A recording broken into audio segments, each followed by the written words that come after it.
figure out what is it that you're going to commit to for each other. And if Mm. you can make it fun, right? And fun is the intersection of playfulness, connection, and flow. If you have all three, then it's like, oh, Yay! the holy grail. But these two of the three, that is deeply bonding. The couple that plays together stays together. Welcome to the Fun and Bliss Show. Where fun is our practice. And bliss is our lifestyle. I'm Monique. And I'm Moneeka. This is a show to help you laugh louder, Dance more often, savor the silly and sacred alike, and turn fun into a Bliscipline. so we can live lives of more ease, love, prosperity, and joy. Let's go! Hi, I'm Monique. I am the Chief Fun Officer here at the Fun Bliss Show. Hi, I'm Moneeka, and I am the Chief Bliss Officer at the Fun and Bliss Show. Welcome to the show Welcome. today. I love our titles because they just make us giggle. So Yeah, we can't get over how good they are. Like when did I ever think I was going to get to be called the Chief Bliss Officer? Wow. I know I'm the CFO, the Chief Fun Officer. Amazing. Yeah. So today we're going to have a really juicy conversation about relationships. And we decided to do this because both Monica and I have had super long-term relationships with our husbands, and they are fun relationships. And I think that so many people are struggling. Either they aren't in a relationship at all, or they're in a relationship, but it's not fun. It's definitely not sexy. It's not passionate. And I think we have some things to talk about with regards to that. This month I'm celebrating 20 years with my hubby, and Monica, you are celebrating this year how many years with yours? 32. 32. Yeah. So Yeah. And I want to just preface this also with, Dave and I have had there have been definitely rocky times. So we're going to talk about that too. For those of you that feel like it's just not fun, there are ways to pull out of that too. So I just want you to know that we're there with you. We know what that's like. yes, Yeah. we've had those too. Yes. And we're on the other side of that. Yes. And we can talk about how we've used fun, bliss, all of these Blisciplines Yes. to shift it. But before we do that, let's Monica, what did you do for fun? Oh my What was the last thing you did for fun? So today I don't want to talk about fun specifically. I want to talk a little bit more about what was blissful. Okay. So I have been working on this movie and we just did casting for 3 full business days. No kidding, 10 hours a day of casting. It was crazy and crazy fun, like so much fun. Oh my God. And then we're having to give offers to everybody. And in the meantime, I got a sponsor, another investor for the movie, which is amazing. So now our budget jumped by about $25,000. And so I told Derek, and actually what I expected him to do was to put that into the tech. And instead, today he called me because he wanted to make all the offers, and he jumped everybody's salary by 25%. Wow. And That's so great.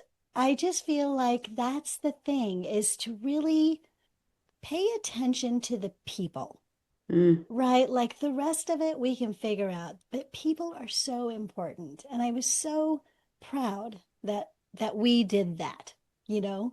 mm. So I was pleased with him. I was pleased with our company. It just made me feel so good, you know? Yay. Yeah. Yeah. I feel like we're Amazing. using our money the right way. Yeah. I love that. That Yeah, was fun and blissful. exactly. Exactly. Yeah. And so what did you do for fun today? So what did I do for fun?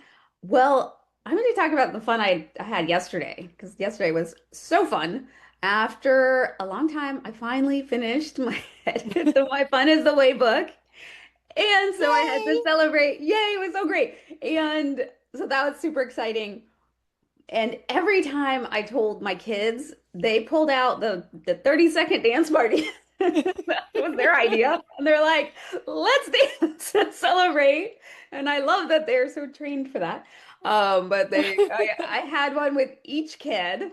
including my son-in-law, and then we went and went to a pizza place that just opened up near our house, and it was a grand opening, and everybody got free pizza, and we just had a blast. And then came and we're playing games together.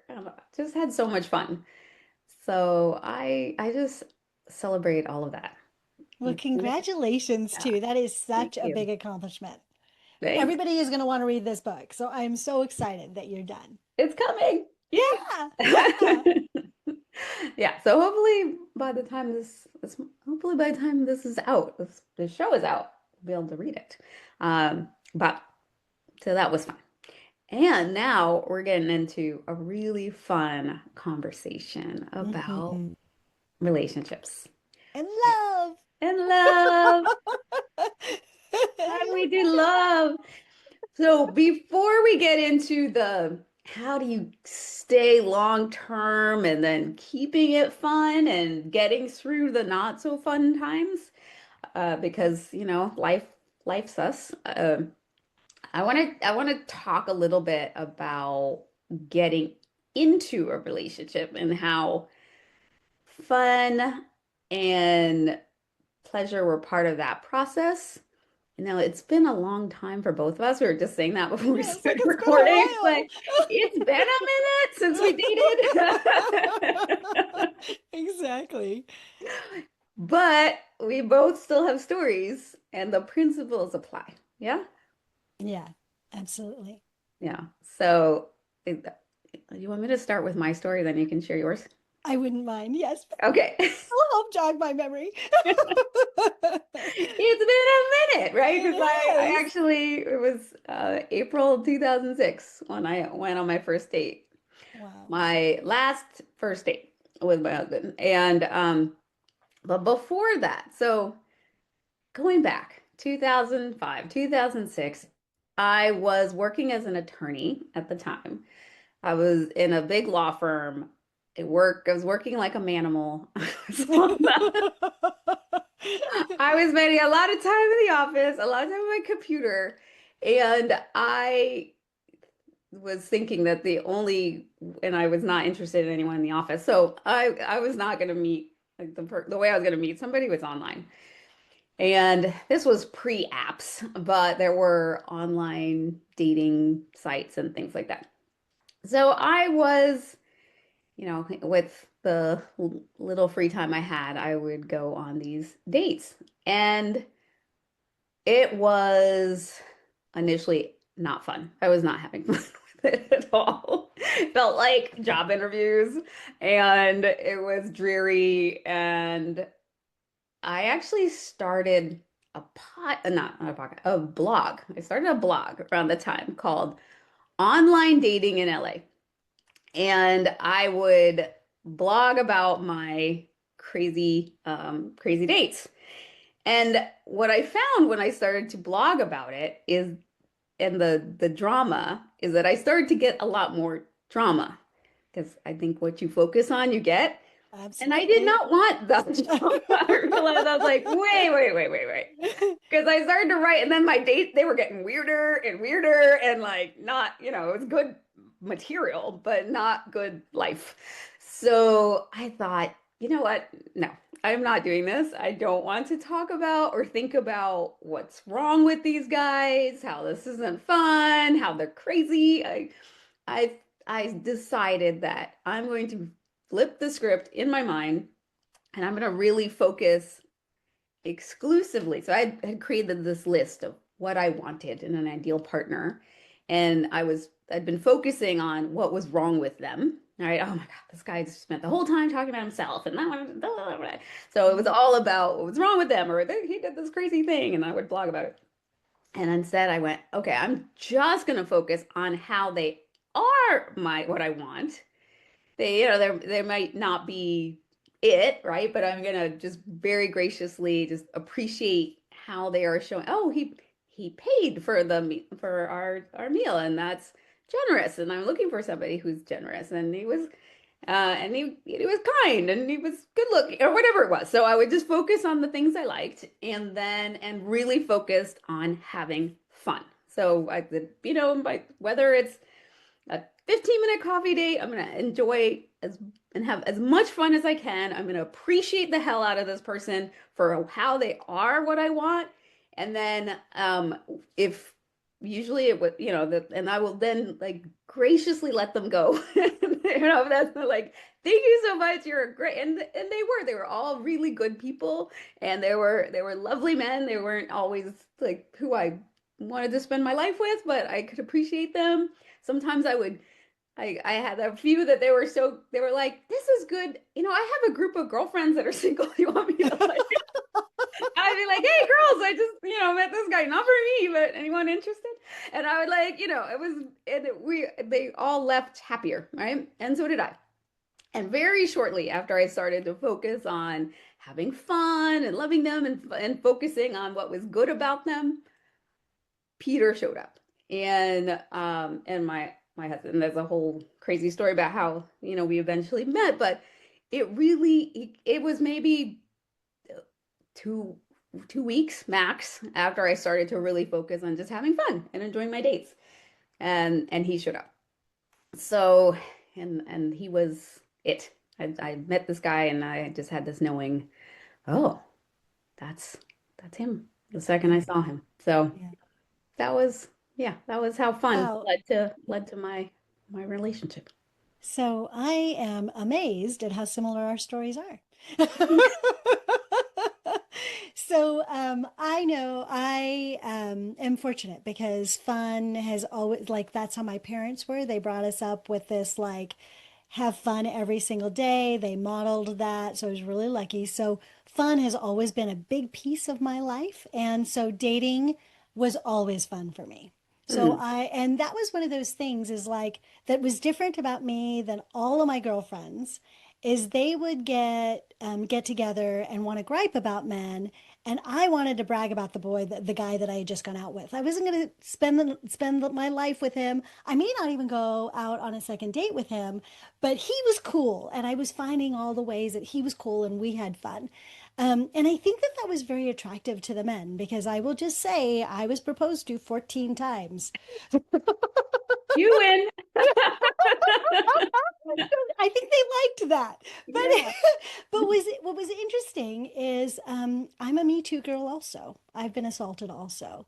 And so I think that there are a lot of women out there that have had aggression and unpleasant experiences, and it may not be a Me Too thing. It may just be as simple as, these guys, I've gone out on 20 dates in 20, in 20 weeks, and they're all jerks. We all have reasons to not like these dudes, right? But for me, it was really, really, really important to stay in my joy. So even though I had had these horrible experiences, I allowed it to still be fun for me. And I think that was one of the things that I really wanted my girlfriends to hear, is that you have a choice in how you show up on your dates. And you can choose for it to be fun, or you can choose to be like, this guy isn't right and he's a jerk too, and finding all the reasons he's a jerk, rather than finding all the reasons you're going to have a good time. Yeah. Right. So yeah, but there were a lot of guys that were really into me that I was not into them, and I felt like there was something really wrong with me, because why was it that I was not liking any of these guys? Like, what was wrong with me? And then I did what you did, is I made a list. Mm, And I was like, this is the list of my perfect guy. And I was never the girl that went out and like saw everything that was wrong with these guys. But suddenly I was very, very aware of what was really right. Not just why we were having fun, but what was really right. Like what you were saying, like, yeah. he paid for my meal. So for me, it was the lobster test. He paid for my lobster. Like, he's really generous, right? So it was stuff like that. Like, I kind of started to see, oh, these were the things that were important to me. And this guy had it, and this guy had it, and this guy has three, but this guy has 10. And like, like Yeah. that, right? Yeah. And suddenly I'm even more engaged and excited about this dating experience. So I had been dating for a while, and a lot of guys kind of lied also, because they wanted to have time with me. They would lie about their age or whatever, what they did for a living or whatever. Mhm. And finally, I was so tired of being lied to, I signed up for a dating service. Mm. And this is even before, like, what you were talking about. This is in 1992. Wow. This is a long time ago, That was like 1993. Yeah. This is early, like the internet wasn't really happening yet. There was no internet Yeah. really for us people that were not geeks. And so I signed up for one of those old-fashioned services where you go in and you look at resumes and you watch videos and you send a postcard invitation and all of those Wow. things. And it was really expensive. Like I went high end because that's what I wanted. I like made a decision. These were the kinds of guys that I wanted. They need to be able to afford this service, right? Mm-hmm. And so I started dating these guys. Still found a couple of bad apples that just wanted to mess around, but mostly it was really, really good guys, and I was like you, Monique. I wanted them to always feel better on the back for meeting me Yeah. than not, right? Like I wanted them to feel like even if it didn't work out, they were sexy, they were fun, it was great. It just wasn't the right fit, right? Yeah.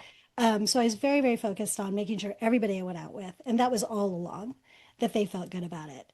So, but after, so I joined this service and then I made this list because again, I was like, these are great guys, but why am I not into them? Right? Hmm. Made my list and literally, like you, 2 weeks later, David showed up. Mm. But what was so funny about that is I was not into David. No. He was this really nice guy. He was like smart and talkative, and he took me out to a French restaurant for our first date. I mean, he was generous, he was all these things, but he was not my type because you know what my type was? What was Guy it? with a leather jacket and a motorcycle. We're looking for a bad I wanted a bad boy. boy. Anyway, so I'm dating David. He showed up. He says he knew, like instantaneously, this was is going to be my wife. And I was like full on, this guy is a Uh-uh. total dork. No, thank you, right? And so, but he kept at it. He kept at it. He kept at it. That's another whole story.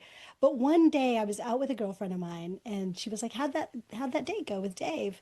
And I was like, he is just not my type. And she goes, "Yeah, and how is your type working out for you?" I was like, "Ooh, you're Ouch. right." Yeah.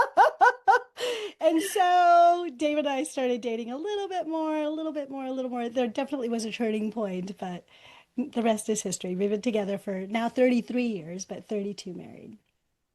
So, Amazing. yeah. Yeah. With Peter, no, I knew. I felt it. Yeah. It Yeah. took him till the second date, but Men sometimes are slower than us. you were Sometimes. slower. Yeah. Yeah. But But yeah, yeah. but I think both of us, we part of this is like, anyways, go ahead. I think fun is the thing, like really enjoying being around these guys. Like, I think Yeah. so much of the time people are like focused on the ways they've been hurt rather than the ways they can experience fun and pleasure, Yeah. you And the know? and the ways that the person is not what they want, right? And Yeah.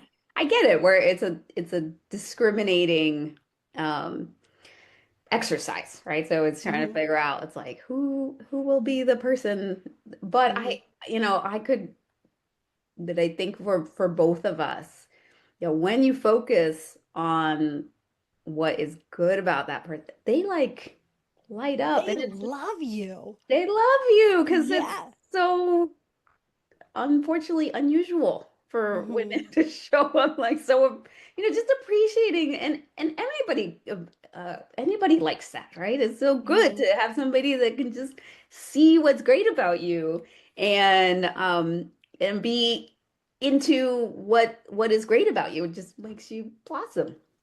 So Well, it that I makes them think, blossom, but it also makes you as a woman blossom. Like yeah, you show up as your best self when you're looking for what's right, yeah. you know? And you have more fun and it's Yeah, more blissful. absolutely. So for any of you out there, and I think I'm sure if you're a guy out there and it will work for you too.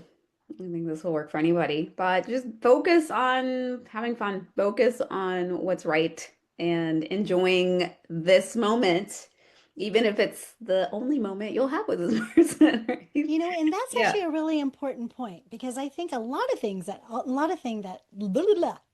that we do is we meet a guy and then we attach. Like we're Yeah. having fun, we notice everything that's good about them, and then we attach. Give yourself some space too. Like have fun because it's fun for you, Yeah. right? Notice what's good for that in them because it's going to light them up. It's going to make you feel good.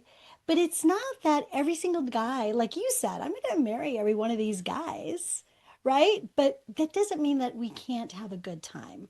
But Yeah. it is important also to not, I think, not attach immediately. Like give yourself permission to play and have fun. That was one of the things all my girlfriends were like, you're just out there dating. Like it's a fun thing to just date. And I'm like, absolutely. I'm It having a is. really good time. Yeah. And it doesn't make me a slut because I'm out having fun. It's fun. Yeah. And at some point I'm going to meet some guy where I do want to take those next steps and whatever it is, right? But going out and having fun is not a bad thing. It's a good thing. It's good Yeah. for everybody, It is. right?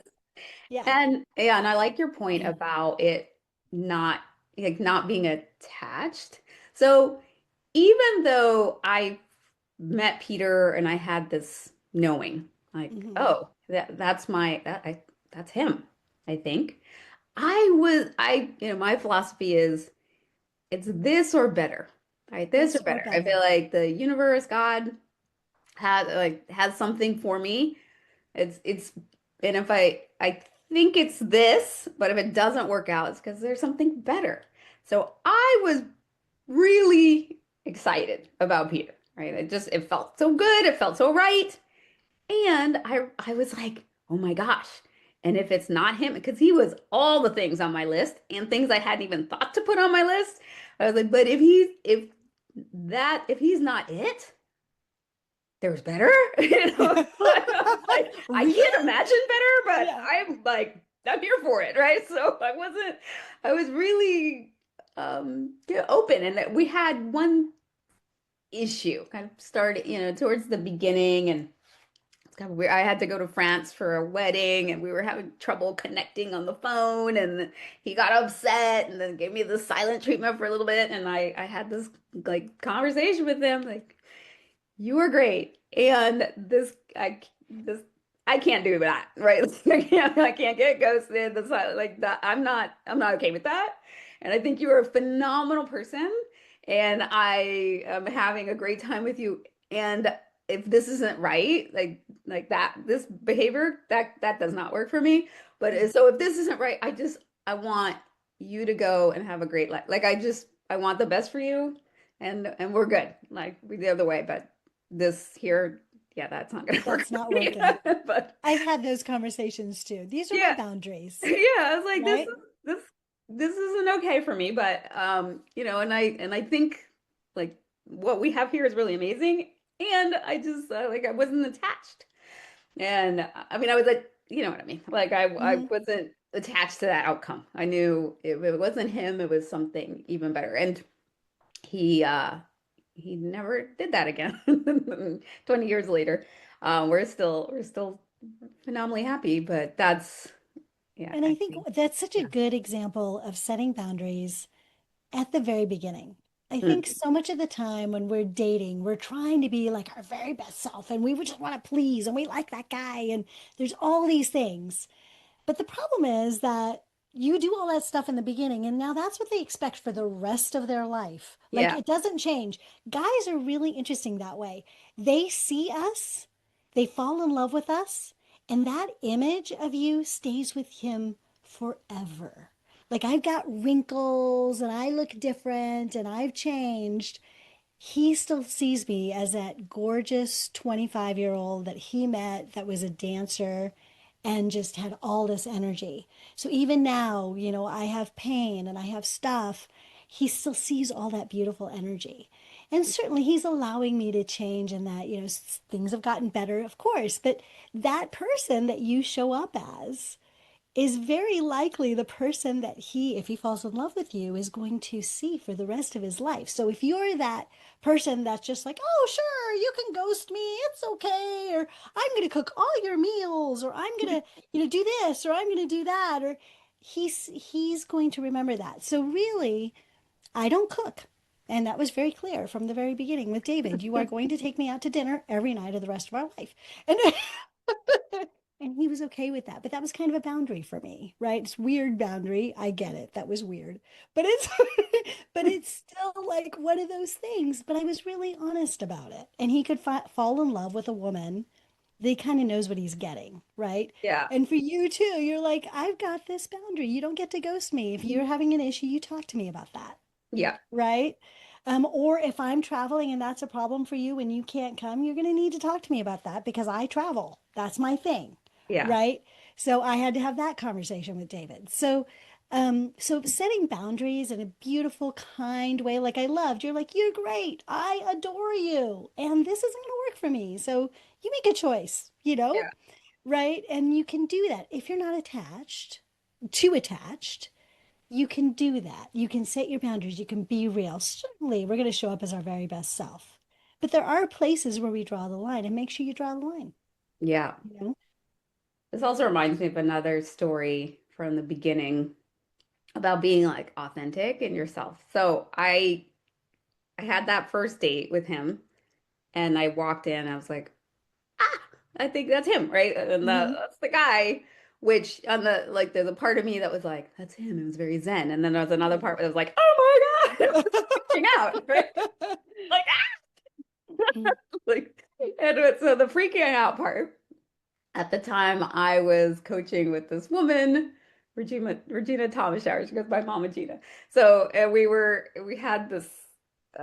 had a coaching session. This was between our first and second date. In between, he'd gone. This was around Hurricane Katrina, so he'd gone to Mississippi to help rebuild houses with a group, which I thought was super sexy. But so he's gone, and so we're on this call and I said, "Oh my God, I met this guy. I'm freaking out. I like him so much." And I'm just it's such a crush. She goes, "How many dates have you been on with him?" I was like, "One."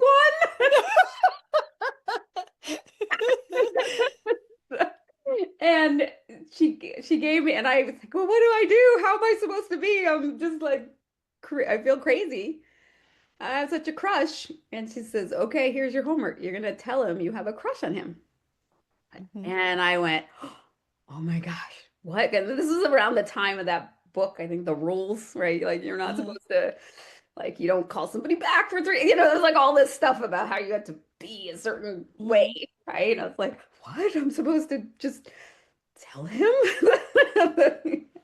And then I realized, I was like, oh, if I tell him and he sees my cuckoo, right? Or like whoever it is, like this is me.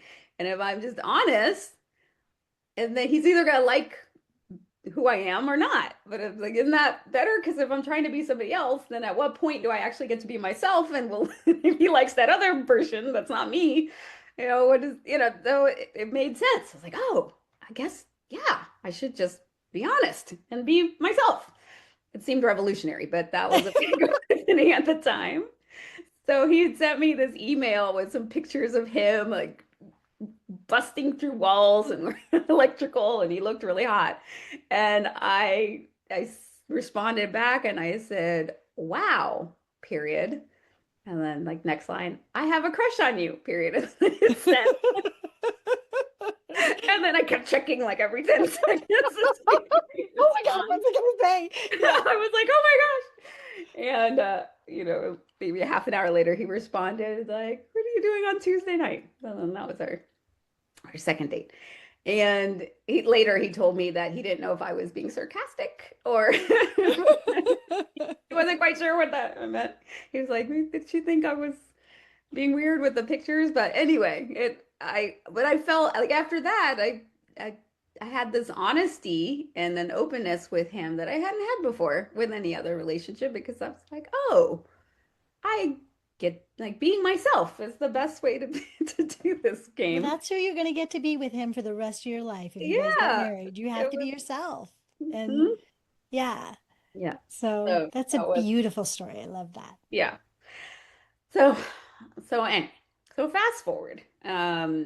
Now we are 20 and 33 years in, right?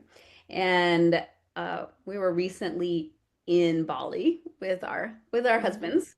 Mm-hmm. And so I think this was the first time that we'd had an extended period. We were together for a little over weeks. It was the first time we'd had an extended period together with our men.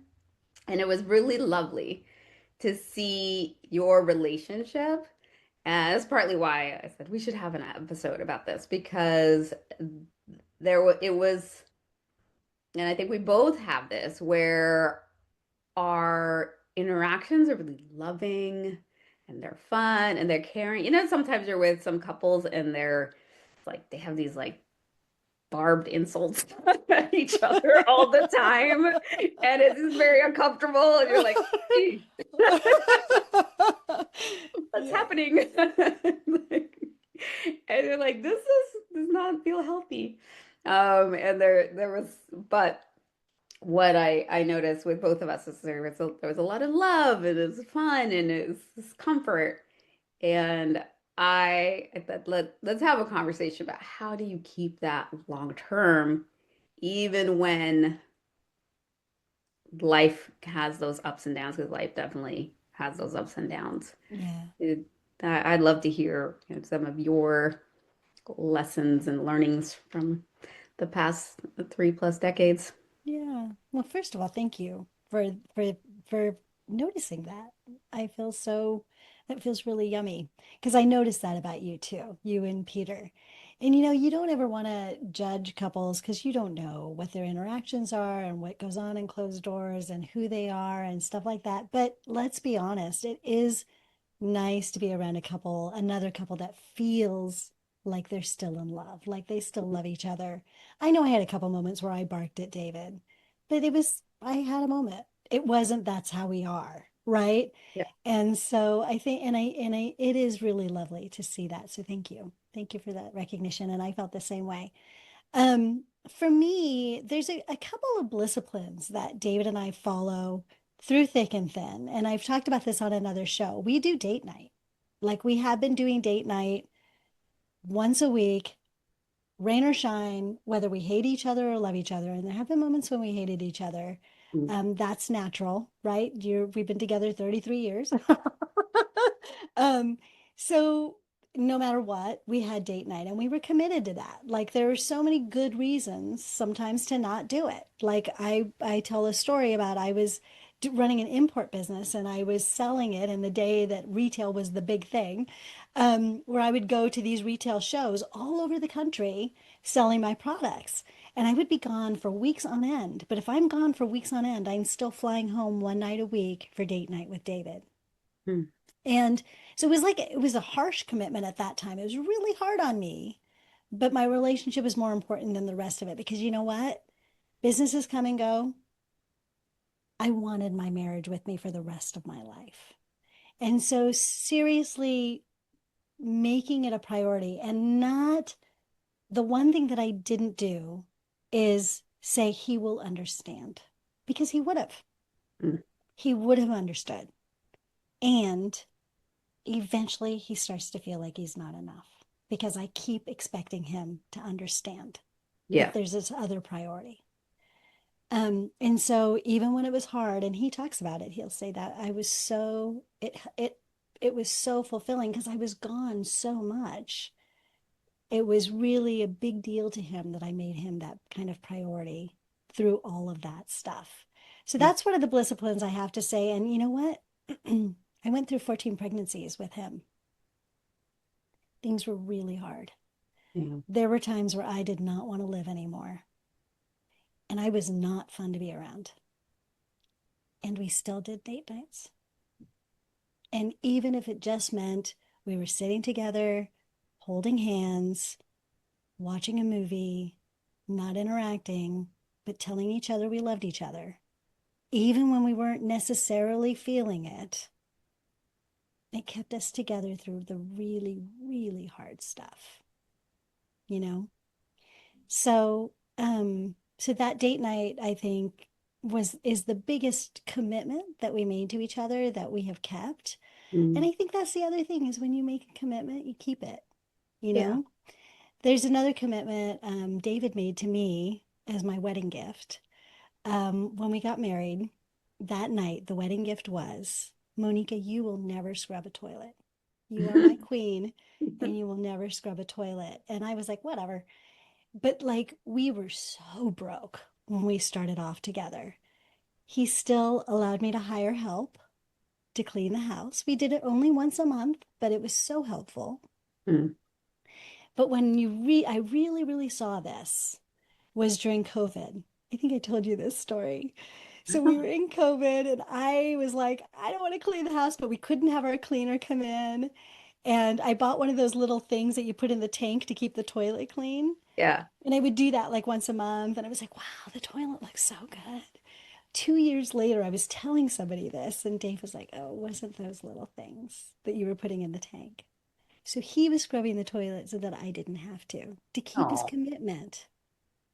You know what I mean? sweet. So keeping our commitments to one another and Yeah. allowing each other to trust each other. It's such a big piece of making a relationship work long term. Hmm. I love that. Yeah, I love him. Yeah, so Yeah. tell us yours. Yeah. Well, one of our big Blisciplines, which we didn't have for, let's see, what, 20 years. Well, I started doing this in 2019. So I hope this isn't TMI, but it's like you're much here. I love this But story. when you're in a relationship for a long time, and I remember like, I was like, oh, I'm gonna get married, and that means I'm gonna have sex every day. So I'm gonna All be the right next to time. my Yeah. lover, because wow, yeah, like, and it's like, because we're gonna live together, and it's gonna be all the time.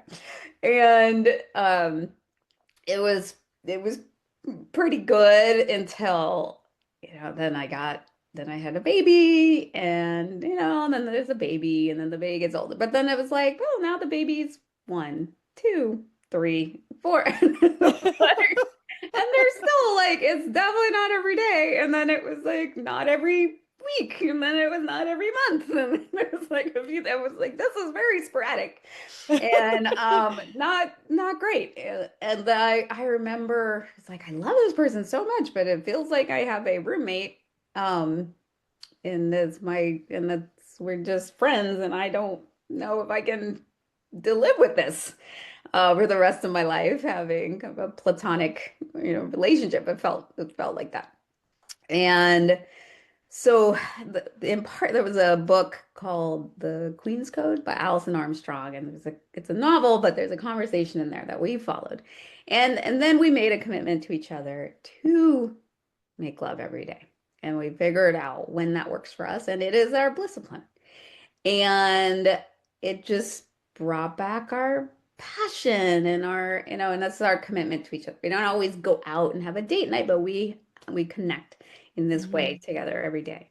And it's fun, but Hmm. it is scheduled. Like, I'll wake up, I meditate, I walk the dog, I come back. We do this thing, and it is, so sometimes people think, well, that's not very romantic if you're it's kind of like scheduled, and it's like, no, but it is romantic. This is the commitment that we make to each other.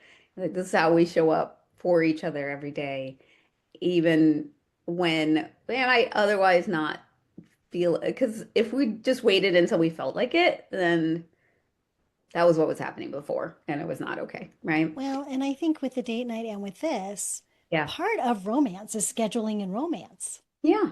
right? Committing Part to of it. fun is Yeah. scheduling and fun. Like, Hmm. and then when it's there, you've got that time. So then you do that thing, right? Yes. Yeah. Absolutely. That's why, yeah, we like having fun every day. This is something I commit to. Yeah. And so I do it because it is my discipline. Right. And there are these disciplines, but I think that, like, my main takeaway from this conversation, and hopefully other people, is that for your relationship, you need to have these disciplines. Like, figure out what is it that you're going to commit to for each other, and Hmm. if you can make it fun, right? And fun is the intersection of playfulness, connection, and flow, right? At least two of the three of those is, I think, that's how I've been defining fun. If you have all three, then it's like, oh, Yay! the holy grail. But these two are the three. Um, then that is deeply, like, that is deeply bonding. The couple that plays together stays together. Yeah. And so, And it's not giving up who you are. I mean, I'm a really independent woman. Monique is a super independent woman. Our men are really independent. So it's good to schedule time that we come together. And it's good to schedule that time to be something that's really fun that we want to come to every single time, yeah, right? Because we've got such busy, crazy, awesome lives, all four of us, but we want to come together with our partners. And it's not giving up you, it's bringing him into the flow, right? And him bringing you into the flow of his life, right? So it's such a good thing when you make that time, make the Bliscipline having fun together. yeah, yeah. Yeah. So, I love being married. I me just love too. it. Yeah. I just love it. So, yeah. I do too. I feel so grateful for our relationship, for our family, and it's it's such an incredible journey. I just feel Yeah. so blessed. And I know that a big part of that. And since I've been on my fun journey, today is day 621 of What? consecutive days of fun. Our relationship has become a lot more fun because I'm doing all these fun things and bringing him along whenever possible. And we were already had a pretty magical relationship, but it's like amped it up even more. And Yeah. that's what I wish for everybody who's listening. I wish that for you. I wish love for you. Like, really, to be able to find that, to allow yourself to find it, whether you're in a relationship or not. Because sometimes we're in relationships and we don't feel that love anymore, right? So, wherever you are, I'm wishing love for you and I'm wishing fun, um, and hoping that this conversation takes you to the next level wherever you are, whether you've got already a gorgeous magical relationship or you're like, what the heck are they talking about? Wherever you are in that range, I'm hoping this conversation gave you a couple of tidbits that you can apply that will help you to feel more bliss and more fun and more love in your Yeah. relationship. What you said made me think of one last part, which must be stated, I think, Tell me. which is that a happy woman, a happy person is so attractive. Like you, Yes. like you having fun, you are a freaking magnet. You are like, that is when you get 14 marriage proposals.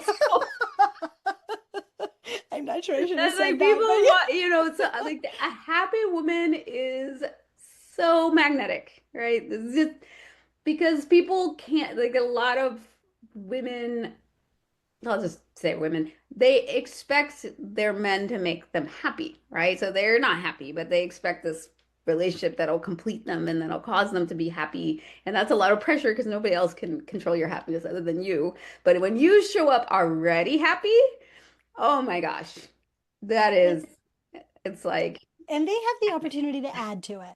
I mean, yeah, certainly oh, they there are do. people that are like, you're happier when you're with some people and happier not happy. Like people affect who we are, absolutely, especially when we're that close. But Yeah, they shouldn't be responsible for all of your happiness, like, or you shouldn't be responsible for all of theirs either, right? Like, yeah, show up happy and then let him amplify that, let him yeah. add to it, right? And he'll want to. Yeah, he'll want to. Yeah, Happy yeah, wife, happy life. But absolutely. the happy wife is like you in your control. Yeah, it So really is. so stay It really happy is. and have fun. Yeah. It's like it's happiness in action. Yeah. And I do want to say one other piece. Okay. If you're in a relationship that you really are done with, it's okay. Yeah. And if you're in an abusive relationship, don't try to make it happy. It's a good time to leave. But but Yeah. if you're in a generally healthy relationship, right? And this is a relationship that is meaningful for you and you want to keep it. There's so many ways to add love and bliss and beauty into that relationship. Yeah. Had fun. Yeah. Yeah, lots of fun. All right. Well, thank you for showing up for the Fun and Bliss show. We And love having you here. yes, definitely subscribe so you don't miss another episode. And we will see you next time. Take care. Bye-bye. Bye. Thank you for tuning in to the Fun and Bliss Show. Where fun is our practice. And bliss is our lifestyle. If this episode sparked your joy, share it, subscribe, and join the movement. stay fun, Stay blissful. and see you next time.